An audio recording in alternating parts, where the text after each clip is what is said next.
Hey, it's Cold as Coco. I'm here with a true crime series I call Victim's Voice. We're focusing specifically on attacks against women. Let's dive right in.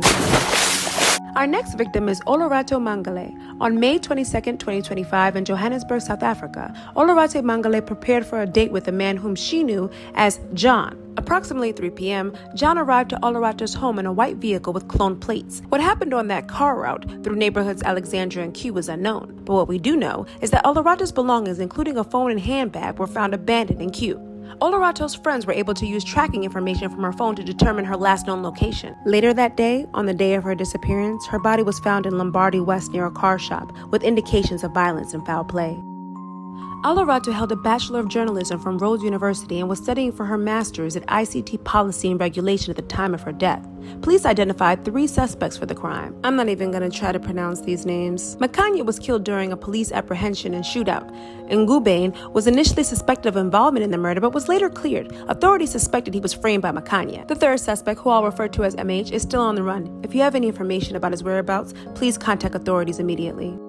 Our next victim is Rebecca Cheptegei, a successful long-distance runner having competed in the 2024 Paris Olympics, finishing in 44th place. On September 1st at her home in Kenya, Rebecca received a visitor, her ex-boyfriend, Dixon Marangach. However, Dixon wasn't there to profess his love. He was there for a sole purpose, revenge. Soon after arriving, he had doused Rebecca in gasoline, setting her body ablaze. Rebecca suffered burns on about 75 to 80% of her body. She was hospitalized at Moore Teaching and Referral Hospital, where she remained in critical condition for several days. Unfortunately, on September 5th, Rebecca succumbed to her injuries as her organs failed due to complications from the attack.